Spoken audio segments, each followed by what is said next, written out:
Who Moved My Cheese is a simple parable that reveals profound truths about change. It is an amusing and enlightening story of four characters who live in a maze and look for cheese to nourish them and make them happy. Two are mice named Sniff and Scurry, and two are little people, beings the size of mice who look and act a lot like people. Their names are Hem and Haw. Cheese is a metaphor for what you want to have in life, whether it's a good job, a loving relationship, money, a possession, good health, or spiritual peace of mind. And the maze is where you look for what you want, the organization you work in, or the family or community you live in. In the story, the characters are faced with unexpected change. Eventually, one of them deals with it successfully and writes what he has learned from his experience on the maze walls. When you come to see the handwriting on the wall, you can discover for yourself how to deal with change so that you could enjoy less stress and more success, however you define it, in your work and in your life. Written for all ages, this story takes less than an hour to read, but its unique insights can last for a lifetime. A Gathering. Chicago. One sunny Sunday in Chicago, several former classmates who were good friends in school gathered for lunch, having attended their high school reunion the night before. They wanted to hear more about what was happening in each other's lives. After a good deal of kidding and a good meal, they settled into an interesting conversation. Angela, who had been one of the most popular people in the class, said, "Life sure turned out differently than I thought it would when we were in school. A lot has changed." "It certainly has," Nathan echoed.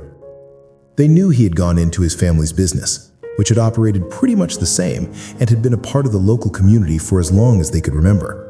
So they were surprised when he seemed concerned. He asked, "But have you noticed how we don't want to change when things change?" Carlos said, "I guess we resist changing because we're afraid of change." "Carlos, you were captain of the football team," Jessica said. "I never thought I'd hear you say anything about being afraid." They all laughed as they realized that although they had gone off in different directions, from working at home to managing companies, they were experiencing similar feelings. Everyone was trying to cope with the unexpected changes that were happening to them in recent years, and most admitted that they did not know a good way to handle them. Then Michael said, "I used to be afraid of change. When a big change came along in our business, we didn't know what to do, so we didn't adjust and we almost lost it. That is, until I heard a funny little story that changed everything." "How so?" Nathan asked. "Well, the story changed the way I looked at change, from losing something to gaining something, and it showed me how to do it. After that, things quickly improved, at work and in my life. At first, I was annoyed with the obvious simplicity of the story, because it sounded like something we might have been told in school. Then I realized I was really annoyed with myself for not seeing the obvious and doing what works when things change." When I realized the four characters in the story represented the various parts of myself, I decided who I wanted to act like, and I changed. Later, I passed the story on to some people in our company, and they passed it on to others. And soon our business did much better, because most of us adapted to change better. And like me, many people said it helped them in their personal lives. However, there were a few people who said they got nothing out of it. They either knew the lessons and were already living them, or more commonly, they thought they already knew everything and didn't want to learn. They couldn't see why so many others were benefiting from it. When one of our senior executives was having difficulty adapting, said the story was a waste of time, other people kidded him, saying they knew which character he was in the story, meaning the one who learned nothing new and did not change. "What's the story?" Angela asked. "It's called Who Moved My Cheese?" The group laughed. "I think I like it already," Carlos said. "Would you tell us the story? Maybe we can get something from it." "Sure," Michael replied. "I'd be happy to. It doesn't take long. And so he began. Once, long ago, in a land far away, there lived 4 little characters who ran through a maze looking for cheese to nourish them and make them happy. 2 were mice, named Sniff and Scurry, and 2 were little people, beings who were as small as mice, but who looked and acted a lot like people today. Their names were Hem and Haw. Due to their small size, it would be easy not to notice what the 4 of them were doing. But if you looked closely enough, you could discover the most amazing things. Every day, the mice and the little people spent time in the maze looking for their own special cheese. The mice, Sniff and Scurry, possessing simple brains and good instincts, searched for the hard, nibbling cheese they liked, as mice often do. The 2 little people, Hem and Haw, used their complex brains filled with many beliefs and emotions to search for a very different kind of cheese, with a capital C, which they believed would make them feel happy and successful. As different as the mice and little people were, they shared something in common. Every morning, they each put on their jogging suits and running shoes, left their little homes, and raced out into the maze looking for their favorite cheese. The maze was a labyrinth of corridors and chambers, some containing delicious cheese. But there were also dark corners and blind alleys leading nowhere. It was an easy place for anyone to get lost. However, for those who found their way, the maze held secrets that let them enjoy a better life. The mice, Sniff and Scurry, used their simple trial and error method of finding cheese. They ran down a corridor, and if it proved empty, they turned and ran down another. They remembered the corridors that held no cheese and quickly went into new areas. Sniff would smell out the general direction of the cheese using his great nose, and Scurry would race ahead. They got lost, as you might expect, went off in the wrong direction, and often bumped into walls. But after a while, they found their way. Like the mice, the 2 little people, Hem and Haw, also used their ability to think and learn from their past experiences. However, they relied on their complex brains to develop more sophisticated methods of finding cheese. Sometimes they did well, but at other times their powerful human beliefs and emotions took over and clouded the way they looked at things. It made life in the maze more complicated and challenging. Nonetheless, Sniff, Scurry, Hem, and Haw all discovered, in their own way, what they were looking for. They each found their own kind of cheese one day at the end of one of the corridors in Cheese Station C. Every morning after that, the mice and the little people dressed in their running gear and headed over to Cheese Station C. It wasn't long before they each established their own routine. Sniff and Scurry continued to wake early every day and race through the maze, always following the same route. When they arrived at their destination, the mice took off their running shoes, tied them together, and hung them around their necks so they could get to them quickly whenever they needed them again.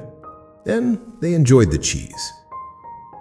In the beginning, Hem and Haw also raced toward Cheese Station C every morning to enjoy the tasty new morsels that awaited them. But after a while, a different routine set in for the little people. Hem and Haw awoke each day a little later, dressed a little slower, and walked to Cheese Station C. After all, they knew where the cheese was now and how to get there. They had no idea where the cheese came from or who put it there.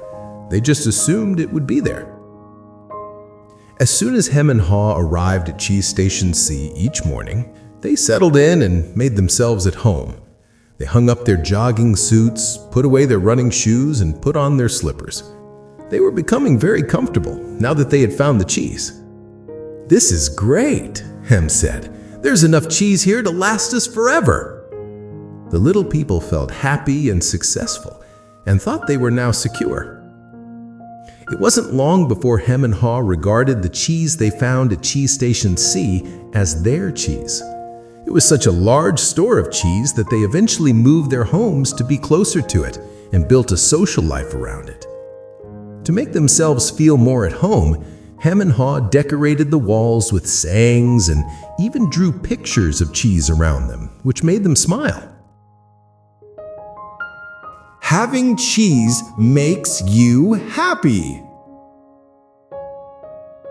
Sometimes Ham and Haw would take their friends by to see their pile of cheese at Cheese Station C and point to it with pride, saying, "Pretty nice cheese, huh?" Sometimes they shared it with their friends, and sometimes they didn't. "We deserve this cheese," Hem said. "We certainly had to work long and hard enough to find it." He picked up a nice fresh piece and ate it. Afterward, Hem fell asleep, as he often did. Every night, the little people would waddle home full of cheese, and every morning they would confidently return for more. This went on for quite some time. After a while, Hem's and Haw's confidence grew into the arrogance of success. Soon they became so comfortable they didn't even notice what was happening. As time went on, Sniff and Scurry continued their routine. They arrived early each morning and sniffed and scratched and scurried around Cheese Station C, inspecting the area to see if there had been any changes from the day before. Then they would sit down to nibble on the cheese. One morning, they arrived at Cheese Station C and discovered there was no cheese. They weren't surprised, since Sniff and Scurry had noticed the supply of cheese had been getting smaller every day. They were prepared for the inevitable and knew instinctively what to do.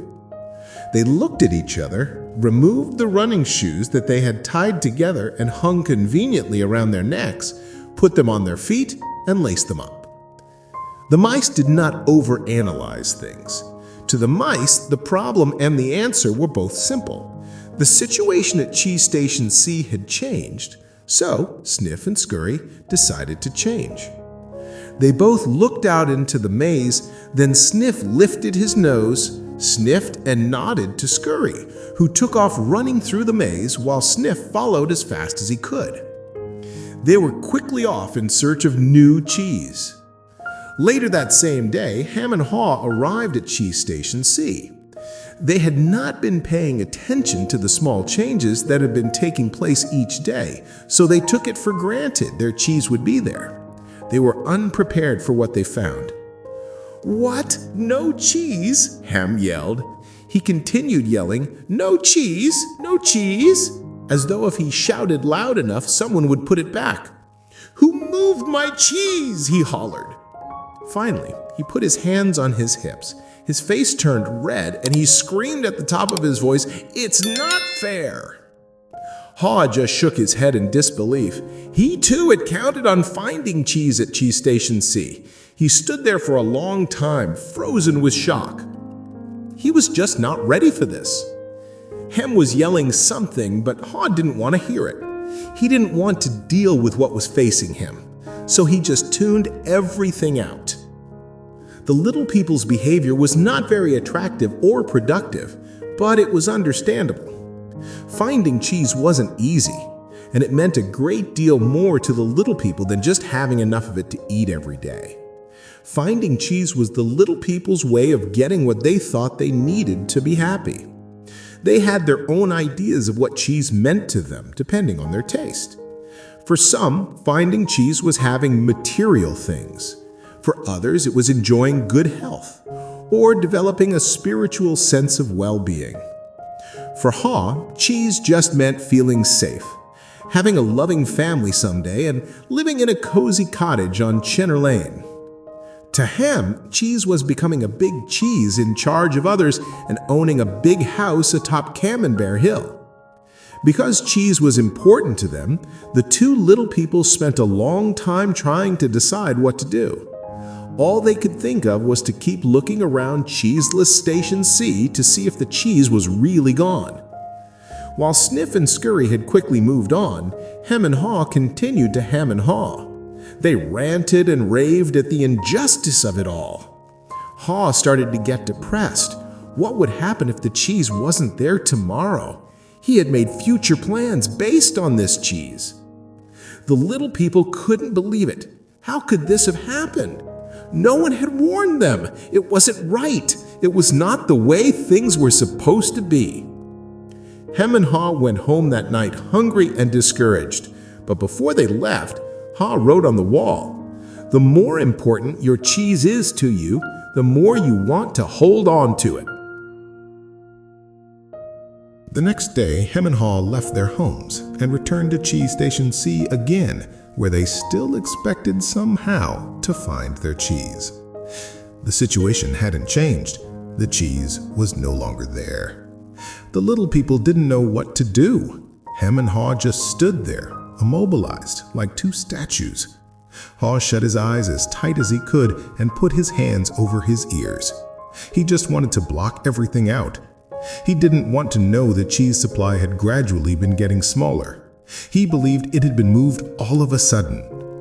Hem analyzed the situation over and over, and eventually his complicated brain with its huge belief system took hold. "Why did they do this to me?" he demanded. "What's really going on here?" Finally, Haw opened his eyes, looked around, and said, "By the way, where are Sniff and Scurry? Do you think they know something we don't?" Hem scoffed. What would they know? Hem continued, "They're just mice. They just respond to what happens. We're little people. We're smarter than mice. We should be able to figure this out." "I know we're smarter," Haw said, "but we don't seem to be acting smarter at the moment. Things are changing around here, Hem. Maybe we need to change and do things differently." "Why should we change?" Hem asked. "We're little people. We're special. This sort of thing should not happen to us. Or if it does, we should at least get some benefits." "Why should we get benefits?" Haw asked.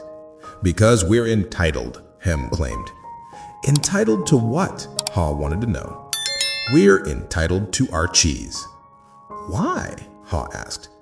"Because we didn't cause this problem," Hem said. "Somebody else did this, and we should get something out of it." Haw suggested, "Maybe we should simply stop analyzing the situation so much and go find some new cheese." "Oh no," Hem argued. "I'm going to get to the bottom of this." While Hem and Haw were still trying to decide what to do, Sniff and Scurry were already well on their way.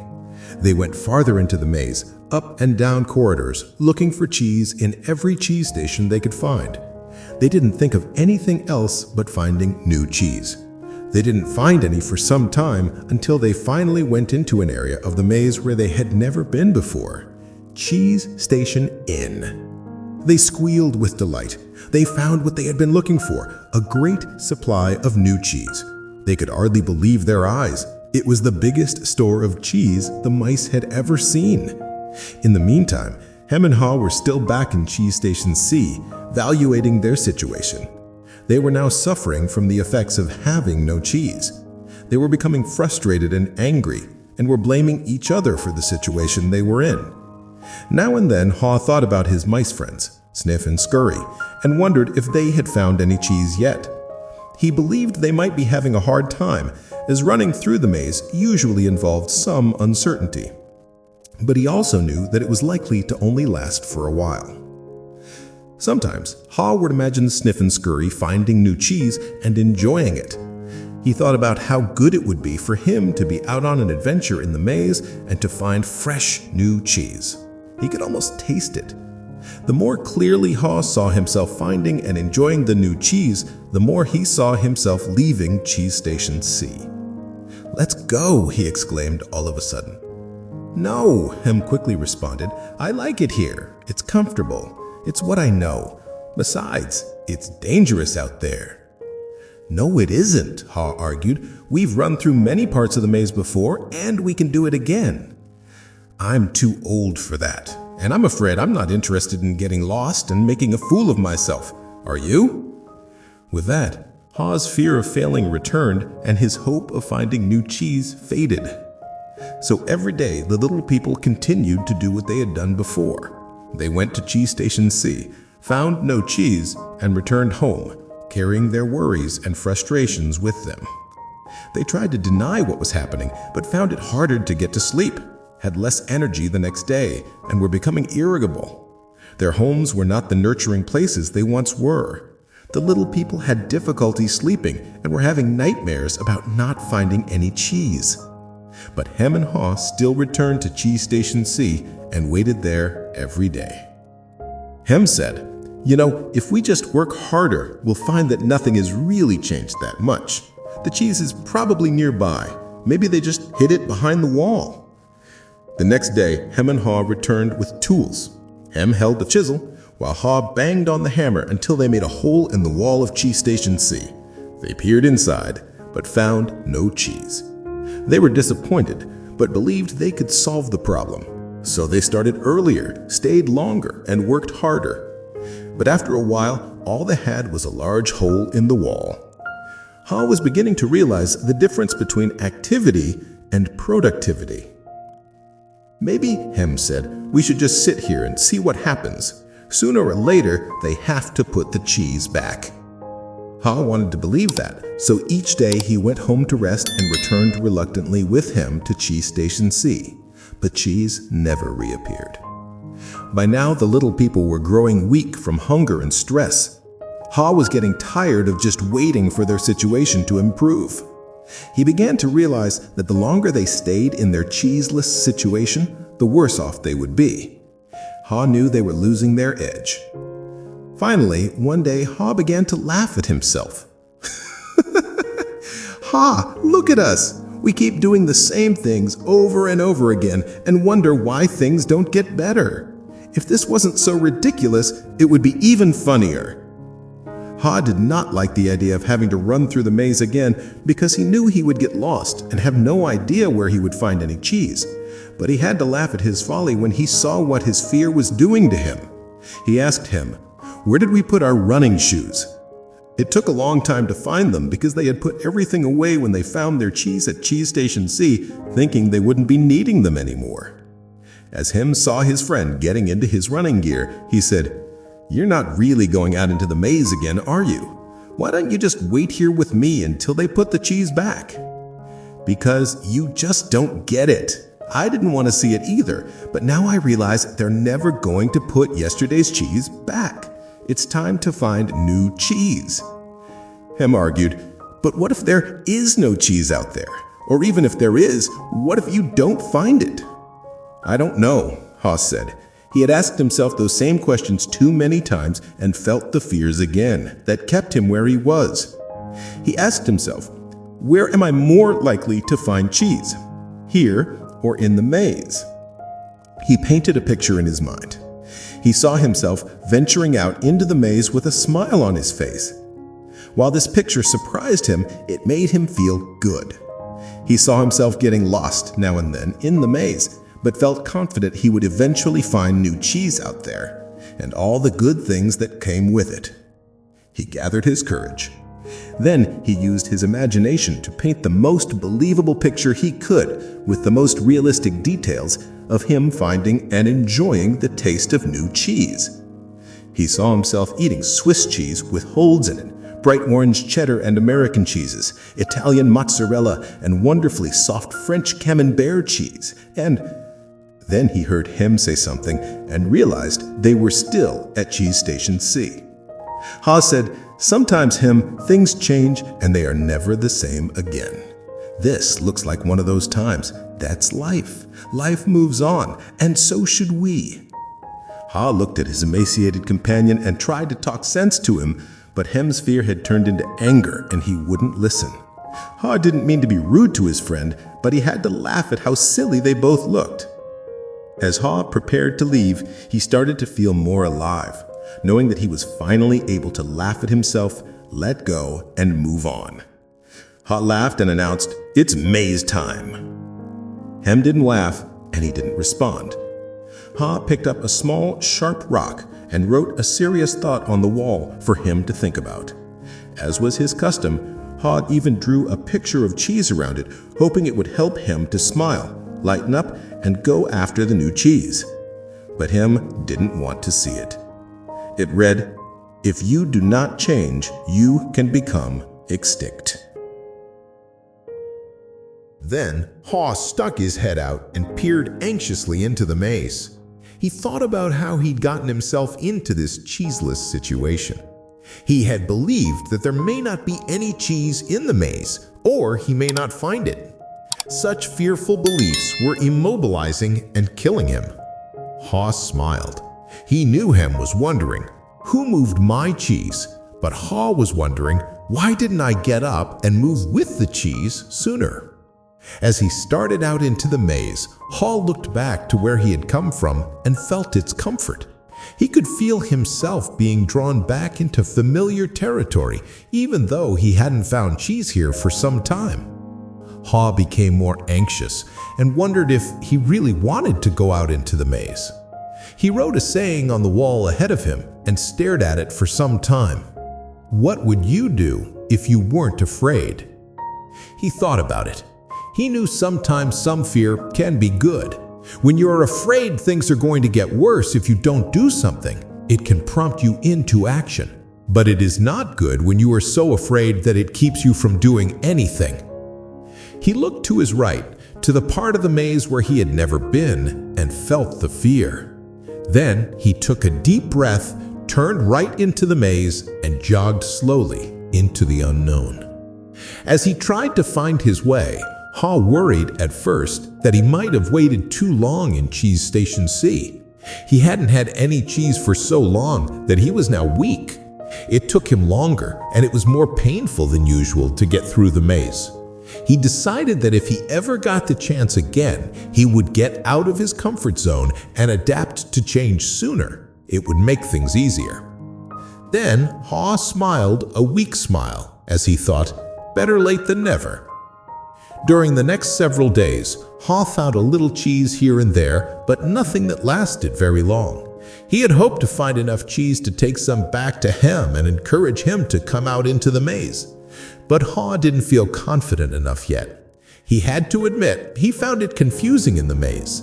Things seemed to have changed since the last time he was out here. Just when he thought he was getting ahead, he would get lost in the corridors. It seemed his progress was 2 steps forward and 1 step backward. It was a challenge, but he had to admit that being back in the maze, hunting for cheese, wasn't nearly as bad as he feared it might be. As time went on, he began to wonder if it was realistic for him to expect to find new cheese. He wondered if he had bitten off more than he could chew. Then he laughed, realizing that he had nothing to chew on at that moment. Whenever he started to get discouraged, he reminded himself that what he was doing, as uncomfortable as it was at the moment, was in reality much better than staying in the cheeseless situation.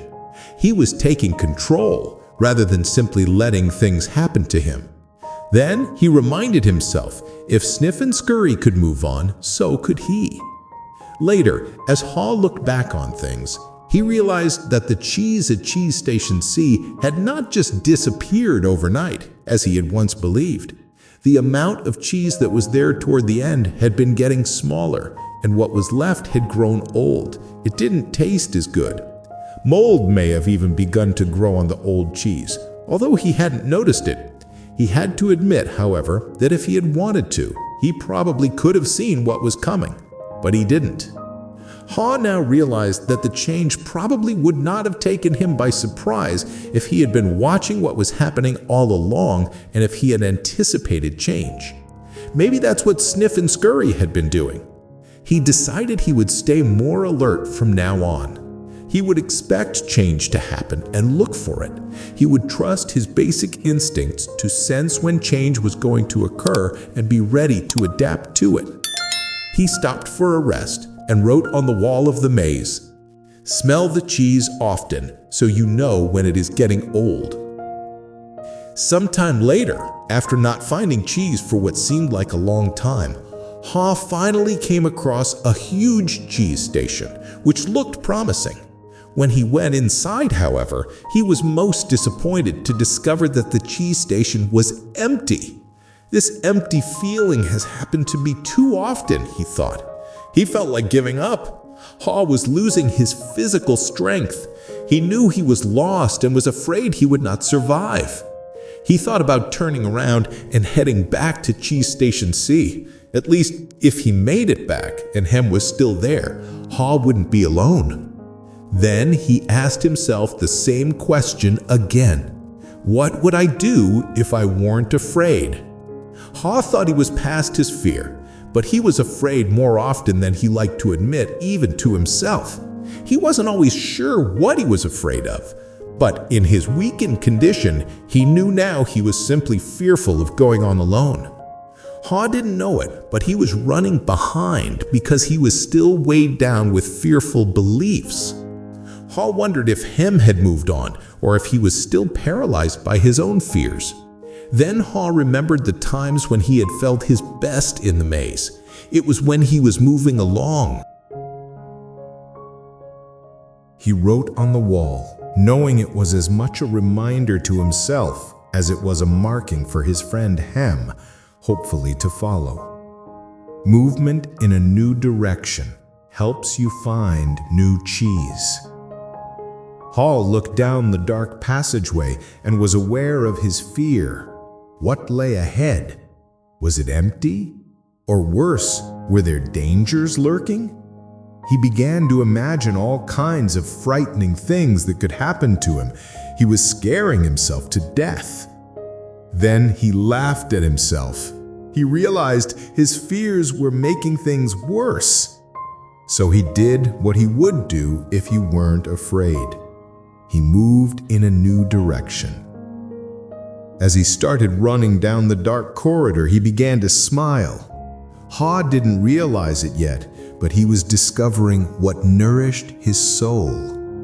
He was letting go and trusting what lay ahead for him, even though he did not know exactly what it was. To his surprise, Haw started to enjoy himself more and more. Why do I feel so good? He wondered. I don't have any cheese, and I don't know where I'm going. Before long, he knew why he felt good. He stopped to write again on the wall. When you stop being afraid, you feel good. Haw realized he had been held captive by his own fear. Moving in a new direction had freed him. Now he felt the cool breeze that was blowing in this part of the maze, and it was refreshing. He took in some deep breaths and felt invigorated by the movement. Once he had gotten past his fear, it turned out to be more enjoyable than he once believed it could be. Haw hadn't felt this way for a long time. He had almost forgotten how much fun it was to go for it. To make things even better, Haw started to paint a picture in his mind again. He saw himself in great realistic detail, sitting in the middle of a pile of all his favorite cheeses, from cheddar to brie. He saw himself eating the many cheeses he liked, and he enjoyed what he saw. Then he imagined how much he would enjoy all their great tastes. The more clearly he saw the image of himself enjoying new cheese, the more real and believable it became. He could sense that he was going to find it. He wrote, "Imagining yourself enjoying your new cheese leads you to it." Haw kept thinking about what he could gain instead of what he was losing. He wondered why he had always thought that a change would lead to something worse. Now he realized that change could lead to something better. Why didn't I see this before? He asked himself. Then he raced through the maze with greater strength and agility. Before long, he spotted a cheese station and became excited as he noticed little pieces of new cheese near the entrance. They were types of cheese he had never seen before, but they looked great. He tried them and found that they were delicious. He ate most of the new cheese bits that were available and put a few in his pocket to have later and perhaps share with him. He began to regain his strength. He entered the cheese station with great excitement, but to his dismay, he found it was empty. Someone had already been there and had left only the few bits of new cheese. He realized that if he had moved sooner, he would have likely found a good deal of new cheese here. Ha decided to go back and see if Hem was ready to join him. As he retraced his steps, he stopped and wrote on the wall, "The quicker you let go of old cheese, the sooner you find new cheese." After a while, Ha made his way back to Cheese Station C and found Hem. He offered him bits of new cheese, but was turned down. Hem appreciated his friend's gesture, but said, "I don't think I would like new cheese. It's not what I'm used to. I want my own cheese back, and I'm not going to change until I get what I want." Ha just shook his head in disappointment and reluctantly went back out on his own. As he returned to the farthest point he had reached in the maze, he missed his friend, but realized he liked what he was discovering. Even before he found what he hoped would be a great supply of new cheese, if ever, he knew that what made him happy wasn't just having cheese. He was happy when he wasn't being run by his fear. He liked what he was doing now. Knowing this, Ha didn't feel as weak as he did when he stayed in Cheese Station C with no cheese. Just realizing that he wasn't letting his fear stop him, and knowing that he had taken a new direction, nourished him and gave him strength. Now he felt that it was just a question of time before he found what he needed. In fact, he sensed that he had already found what he was looking for. He smiled as he realized it is safer to search in the maze than remain in a cheeseless situation. Ha realized again, as he had once before, that what you are afraid of is never as bad as what you imagine. The fear you let build up in your mind is worse than the situation that actually exists. He'd been so afraid of never finding new cheese that he didn't even want to start looking. But since starting his journey, he had found enough cheese in the corridors to keep him going. Now he looked forward to finding more. Just looking ahead was becoming exciting. His old thinking had been clouded by his worries and fears. He used to think about not having enough cheese or not having it last as long as he wanted. He used to think more about what could go wrong than what could go right. But that had changed in the days since he had left Cheese Station C. He used to believe that cheese should never be moved and that change wasn't right. Now he realized it was natural for change to continually occur whether you expect it or not. Change could surprise you only if you didn't expect it and weren't looking for it. When he realized he had changed his beliefs, he paused to write on the wall. When you see that you can find and enjoy new cheese, you change course. Ha knew he would be in better shape now if he had dealt with the change much sooner and left Cheese Station C earlier. He would feel stronger in body and spirit, and he could have coped better with the challenge of finding new cheese. In fact, he probably would have found it by now if he had expected change, rather than wasting time denying that the change had already taken place. He used his imagination again and saw himself finding and savoring new cheese. He decided to proceed into the more unknown parts of the maze and found little bits of cheese here and there. Ha began to regain his strength and confidence. As he thought back on where he had come from, Ha was glad he had written on the wall in many places. He trusted that it would serve as a marked trail for him to follow through the maze if he ever chose to leave Cheese Station C.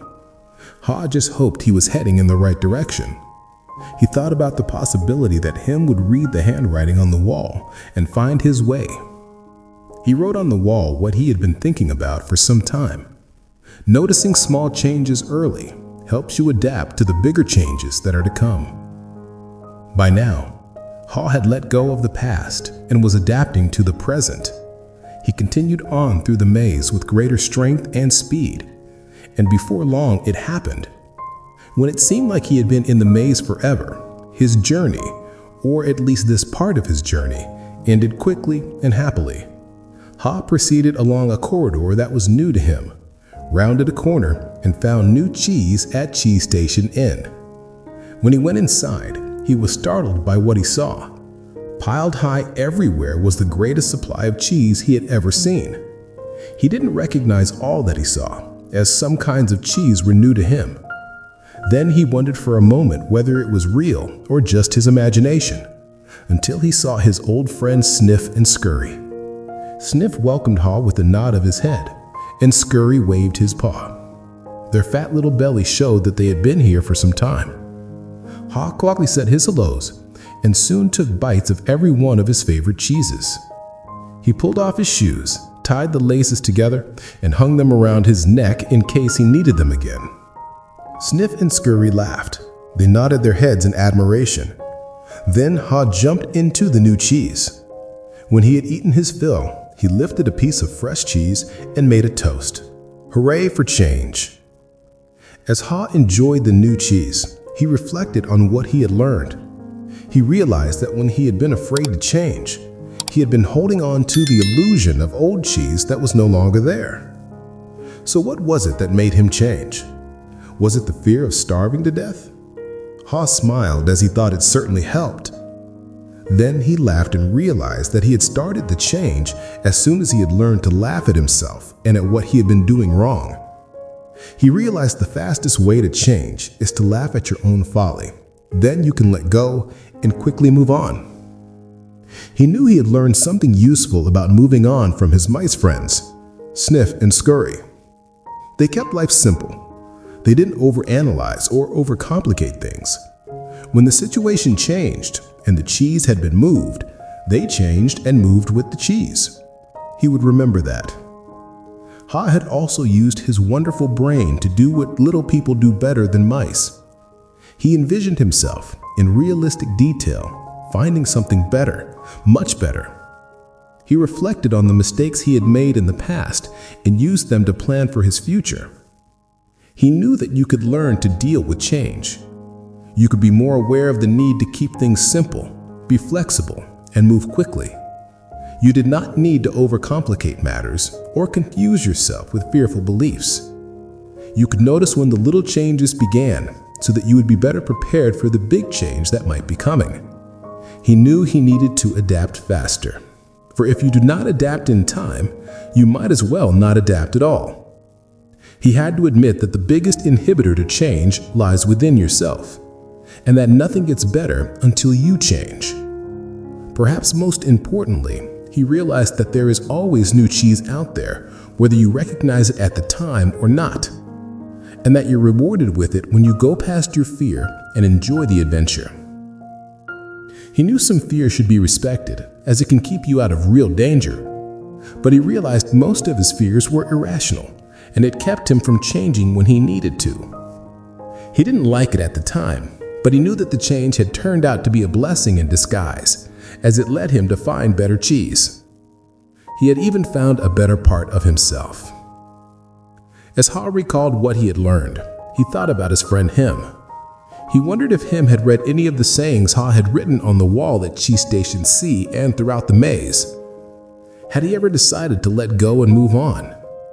Had he ever entered the maze and discovered what could make his life better? Or was Him still hemmed in because he would not change? Ha thought about going back again to Cheese Station C to see if he could find Him, assuming that Ha could find his way back there. If he found Him, he thought he might be able to show him how to get out of his predicament. But Ha realized that he had already tried to get his friend to change.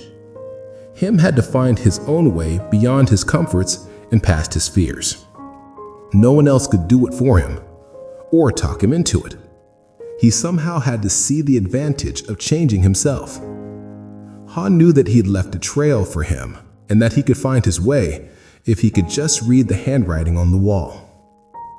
He went over and wrote down a summary of what he had learned on the largest wall of Cheese Station N. He drew a large piece of cheese around all the insights he had become aware of, and smiled as he looked at what he had learned. Change happens. They keep moving the cheese. Anticipate change. Get ready for the cheese to move. Monitor change. Smell the cheese often so you know when it is getting old. Adapt to change quickly. The quicker you let go of old cheese, the sooner you can enjoy new cheese. Change. Move with the cheese. Enjoy change. Savor the adventure and enjoy the taste of new cheese. Be ready to change quickly and enjoy it again and again. They keep moving the cheese. Ha realized how far he had come since he had been with him in Cheese Station C, but knew it would be easy for him to slip back if he got too comfortable. So each day, he inspected Cheese Station N to see what the condition of his cheese was. He was going to do whatever he could to avoid being surprised by unexpected change. While Ha still had a great supply of cheese, he often went out into the maze and explored new areas to stay in touch with what was happening around him. He knew it was safer to be aware of his real choices than to isolate himself in his comfort zone. Then Ha heard what he thought was the sound of movement out in the maze. As the noise grew louder, he realized that someone was coming. Could it be that Hem was arriving? Was he about to turn the corner? Ha said a little prayer and hoped, as he had many times before, that maybe at last his friend was finally able to say, "Move with the cheese and enjoy it." A discussion. Later that same day, when Michael finished telling the story, he looked around the room and saw his former classmates smiling at him. Several thanked him and said they got a good deal out of the story. Nathan asked the group, "What would you think of getting together later and maybe discussing it?" Most of them said they would like to talk about it, and so they arranged to meet later for a drink before dinner. That evening, as they gathered in a hotel lounge, they began to kid each other about finding their cheese and seeing themselves in the maze. Then Angela asked the group good-naturedly, "So who were you in the story? Sniff, Scurry, Hem, or Haw?" Carlos answered, "Well, I was thinking about that this afternoon. I clearly remember a time before I had my sporting goods business when I had a rough encounter with change. I wasn't Sniff. I didn't sniff out the situation and see the change early. And I certainly wasn't Scurry. I didn't go into action immediately. I was more like him, who wanted to stay in familiar territory. The truth is, I didn't want to deal with the change. I didn't even want to see it." Michael, who felt like no time had passed since he and Carlos were close friends in school, asked, "What are we talking about here, buddy?" Carlos said, "An unexpected change of jobs."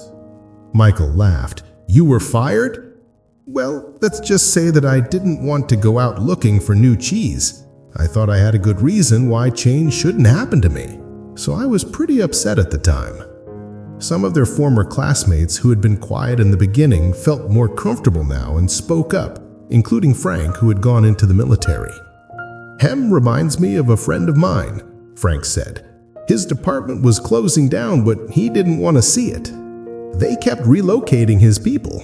We all tried to talk to him about the many other opportunities that existed in the company for those who wanted to be flexible, but he didn't think he had to change. He was the only one who was surprised when his department closed. Now he's having a hard time adjusting to the change he didn't think should happen." Jessica said, "I didn't think it should happen to me either, but my cheese has been moved more than once, especially in my personal life. But we can get to that later."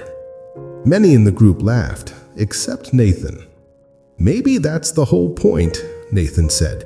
"Change happens to all of us." He added, "I wish my family had heard the cheese story before this. Unfortunately, we didn't want to see the changes coming in our business, and now it's too late. We're having to close many of our stores." That surprised many in the group because they thought Nathan was lucky to be in a secure business he could depend on year after year. "What happened? Jessica wanted to know. Our chain of small stores suddenly became old-fashioned when the megastore came to town with its huge inventory and low prices. We just couldn't compete with that. I can see now that instead of being like Sniff and Scurry, we were like Hem. We stayed where we were and didn't change.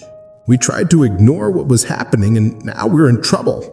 We could have taken a couple of lessons from Haw because we certainly couldn't laugh at ourselves and change what we were doing. Laura, who had become a successful businesswoman, had been listening but had said very little until now. I thought about the story this afternoon too, she said. I wondered how I could be more like Haw and see what I'm doing wrong, laugh at myself, change, and do better. She said, I'm curious how many here are afraid of change. No one responded, so she suggested, how about a show of hands? Only one hand went up. Well, it looks like we've got one honest person in our group, she said, and then continued, maybe you'll like this next question better. How many here think other people are afraid of change? Practically everyone raised their hands. Then they all started laughing. What does that tell us? Denial, Nathan answered. Sure, Michael admitted. Sometimes we're not even aware that we're afraid.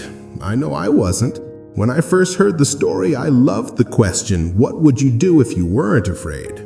Then Angela added, well, what I got from the story is that change is happening everywhere, and that I will do better when I can adjust to it quickly. I remember years ago when our company was selling our encyclopedia as a set of more than 20 books. One person tried to tell us that we should put our whole encyclopedia on a single computer disk and sell it for a fraction of the cost. It would be easier to update, would cost us so much less to manufacture, and so many more people could afford it. But we all resisted. Why did you resist? Nathan asked. Because we believed then that our backbone of the business was our large sales force who called on people door to door. Keeping our sales force depended on the big commissions they earned from the high price of our product. We had been doing this successfully for a long time and thought it would go on forever. Laura said, maybe that's what it meant in the story about Hem and Haw's arrogance of success. They didn't notice they needed to change what had once been working. Nathan said, so you thought your old cheese was your only cheese? Yes, and we wanted to hang on to it. When I think back on what happened to us, I see that it's not just that they moved the cheese, but that the cheese has a life of its own and eventually runs out. Anyway, we didn't change, but a competitor did, and our sales fell badly. We have been going through a difficult time. Now another big technological change is happening in the industry, and no one at the company seems to want to deal with it. It doesn't look good. I think I could be out of a job soon. It's May's time out, Carlos called out. Everyone laughed, including Jessica. Carlos turned to Jessica and said, it's good that you can laugh at yourself. Frank offered, that's what I got out of the story. I tend to take myself too seriously. I noticed how Haw changed when he could finally laugh at himself and at what he was doing. No wonder he was called Haw. The group groaned at the obvious play on words. Angela asked, do you think that Ham ever changed and found new cheese? Elaine said, I think he did. I don't, Corey said. Some people never change and they pay a price for it. I see people like Ham in my medical practice. They feel entitled to their cheese. They feel like victims when it's taken away and blame others. They get sicker than people who let go and move on. Then Nathan said quietly, as though he was talking to himself, I guess the question is, what do we need to let go of and what do we need to move on to? No one said anything for a while. I must admit, Nathan said, I saw what was happening with stores like ours in other parts of the country, but I hoped it wouldn't affect us. I guess it's a lot better to initiate change while you can than it is to try to react and adjust to it. Maybe we should move our own cheese. What do you mean? Frank asked. Nathan answered, I can't help but wonder where we would be today if we had sold the real estate under all our old stores and built one great modern store to compete with the best of them. Laura said, Maybe that's what Hall meant when he wrote on the wall, "Savor the adventure and move with the cheese." Frank said, "I think some things shouldn't change. For example, I want to hold on to my basic values. But I realize now that I would be better off if I had moved with the cheese a lot sooner in my life." "Well, Michael," Richard, the class skeptic, said, "but how did you actually put it into use in your company?" The group didn't know it yet, but Richard was experiencing some changes himself. Recently separated from his wife, he was now trying to balance his career with raising his teenagers. Michael replied, I thought my job was just to manage the daily problems as they came up, when what I should have been doing was looking ahead and paying attention to where we were going. And boy, did I manage those problems, 24 hours a day. I wasn't a lot of fun to be around. I was in a rat race and I couldn't get out." Laura said, "So you were managing when you needed to be leading." "Exactly," Michael said. "Then when I heard the story of who moved my cheese, I realized my job was to paint a picture of new cheese that we'd all want to pursue so we could enjoy changing and succeeding, whether it was at work or in life." Nathan asked, "What did you do at work?" "Well, when I asked people in our company who they were in the story, I saw we had every one of the 4 characters in our organization. I came to see that the Sniffs, Scurries, Hems, and Haws each needed to be treated differently. Our Sniffs could sniff out changes in the marketplace, so they helped us update our corporate vision. They were encouraged to identify how the changes could result in new products and services our customers would want. The Sniffs loved it and told us they enjoyed working in a place that recognized change and adapted in time. Our Scurries like to get things done, so they were encouraged to take actions based on the new corporate vision. They just needed to be monitored so they didn't scurry off in the wrong direction. Then they were rewarded for actions that brought us new cheese. They liked working in a company that valued action and results." "What about the Hems and Haws?" Angela asked. "Unfortunately, the Hems were the anchors that slowed us down. They were either too comfortable or too afraid to change. Some of our Hems only changed when they saw the sensible vision that we painted that showed them how changing would work to their advantage. Our Hems told us they wanted to work in a place that was safe, so the change needed to make sense to them and increase their sense of security. When they realized the real danger of not changing, some of them changed and did well. The vision helped us turn many of our Hems into Haws." "What did you do with the Hems who didn't change?" Frank asked. "We had to let them go," Michael said sadly. We wanted to keep all our employees, but we knew if our business didn't change quickly enough, we would all be in trouble. Then he said, "The good news is that while our Haws were initially hesitant, they were open-minded enough to learn something new, act differently, and adapt in time to help us succeed. They came to expect change and actively look for it. Because they understood human nature, they helped us paint a realistic vision of new cheese that made good sense to practically everyone. They told us they wanted to work in an organization that gave people the confidence and tools to change. And they helped us keep our sense of humor as we went after our new cheese." Richard commented, "You got all that from a little story?" Michael smiled. "It wasn't the story, but what we did differently based on what we took from it." Angela admitted, "I'm a little bit like him, so for me, the most powerful part of the story was when Ha laughed at his fear and went on to paint a picture in his mind where he saw himself enjoying new cheese. It made going into the maze less fearful and more enjoyable, and he eventually got a better deal. That's what I want to do more often." Frank grinned. "So even Hems can sometimes see the advantage of changing." Carlos laughed, "Like the advantage of keeping their jobs." Angela added, "Or even getting a good raise." Richard, who had been frowning during the discussion, said, "My manager's been telling me our company needs to change. I think what she's really telling me is that I need to, but I haven't wanted to hear it. I guess I never really knew what the new cheese was that she was trying to move us to, or how I could gain from it."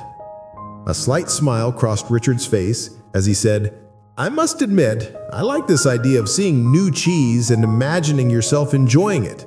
It lightens everything up. When you see how it can make things better, you get more interested in making the change happen. Maybe I could use this in my personal life.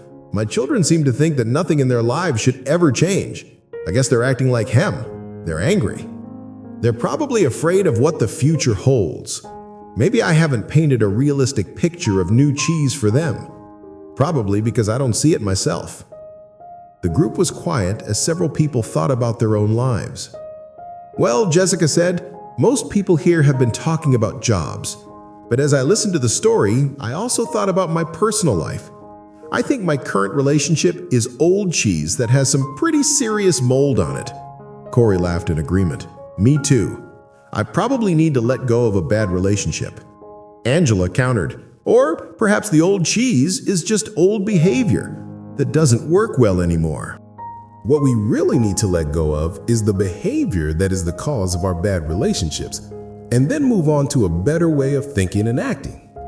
Ouch, Corey reacted. Good point. The new cheese is a new relationship with the same person. Richard said, I'm beginning to think there is more to this than I thought. I like the idea of letting go of old behavior instead of letting go of the relationship. Repeating the same behavior will just get you the same results. As far as work goes, maybe instead of changing jobs, I should be changing the way I'm doing my job. I'd probably have a better position by now if I did. Then Becky, who lived in another city but had returned for the reunion, said, as I was listening to the story and to everyone's comments here, I've had to laugh at myself. I've been like him for so long, hemming and hawing and afraid of change. I didn't realize how many other people did this as well. I'm afraid I've passed it on to my children without even knowing it. As I think about it, I realize change really can lead you to a new and better place, although you're afraid it won't at the time. I remember a time when our son was a sophomore in high school. My husband's job required us to move from Illinois to Vermont, and our son was upset because he had to leave his friends. He was a star swimmer, and the high school in Vermont had no swim team, so he was angry with us for making him move. As it turned out, he fell in love with the Vermont mountains, took up skiing, skied on his college team, and now lives happily in Colorado. If we had all enjoyed this cheese story together over a cup of hot chocolate, we could have saved our family a lot of stress. Jessica said, I'm going home to tell my family this story. I'll ask my children who they think I am, Sniff, Scurry, Hammer, Haw, and who they feel they are. We could talk about what we feel our family's old cheese is and what our new cheese could be. That's a good idea, Richard said, surprising everyone, even himself. Frank then commented, I think I'm going to be more like Haw and move with the cheese and enjoy it. And I'm going to pass this story along to my friends who are worried about leaving the military and what the change might mean to them. It could lead to some interesting discussions. Michael said, well, that's how we improved our business. We had several discussions about what we got from the cheese story and how we could apply it to our situation. It was great because we had language that was fun for us to use to talk about how we were dealing with change. It was very effective, especially as it spread deeper into the company. Nathan asked, what do you mean by deeper? Well, the further we went into our organization, the more people we found who felt they had less power. They were understandably more afraid of what the change imposed from above might do to them. So they resisted change. In short, a change imposed is a change opposed. But when the cheese story was shared with literally everyone in our organization, it helped us change the way we looked at change. It helped everyone laugh or at least smile at their old fears and want to move on. I only wished I'd heard the cheese story sooner, Michael added. How come? Carlos asked. Because by the time we got around to addressing the changes, our business had already fallen off so badly that we had to let people go, as I said earlier, including some good friends. It was hard on all of us. However, those who stayed, and most of those who left, said the cheese story helped them see things differently and eventually cope better. Those who had to go out and look for a new job said it was hard at first, but recalling the story was a great help to them. Angela asked, "What helped them most?" Michael replied, "After they got past their fear, they told me the best thing was realizing that there was new cheese out there just waiting to be found." They said holding a picture of new cheese in their minds, seeing themselves doing well in a new job, made them feel better and helped them do better in job interviews. Several got better jobs. Laura asked, "What about the people who remained in your company?" "Well," Michael said, "instead of complaining about the changes that were happening, people now said, 'They just moved our cheese. Let's look for the new cheese.' It saved a lot of time and reduced stress." Before long, the people who had been resisting saw the advantage of changing. They even helped bring about change. Corey said, "Why do you think they changed?" "They changed after the peer pressure in our company changed." He asked, "What happens in most organizations you've been in when a change is announced by top management? Do most people say the change is a great idea or a bad idea?" "A bad idea," Frank answered. "Yes," Michael agreed. "Why?" Carlos said, "Because people want things to stay the same and they think the change will be bad for them. When one person says the change is a bad idea, others say the same." "Yes, they may not really feel that way," Michael said, "but they agree in order to fit in. That's the sort of peer pressure that fights change in any organization." Becky asked, "So how were things different after people heard the cheese story?" Michael said simply, "The peer pressure changed. No one wanted to look like him." Everyone laughed. They wanted to sniff out the changes ahead of time and scurry into action rather than get hemmed in and be left behind. Nathan said, "That's a good point. No one in our company would want to look like him. They might even change. Why didn't you tell us this story at our last reunion? This could work." Michael said, "It does work. It works best, of course, when everyone in your organization knows the story, whether it is in a large corporation, a small business, or your family, because an organization can only change when enough people in it change." Then he offered one last thought. "When we saw how well it worked for us, we passed the story along to people we wanted to do business with, knowing they were also dealing with change. We suggested we might be their new cheese, that is, better partners for them to succeed with. It led to new business." That gave Jessica several ideas and reminded her that she had some early sales calls in the morning. She looked at her watch and said, "Well, it's time for me to leave this cheese station and find some new cheese." The group laughed and began saying their goodbyes.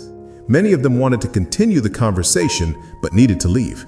As they left, they thanked Michael again. He said, "I'm very glad you found the story so useful, and I hope that you will have the opportunity to share it with others soon.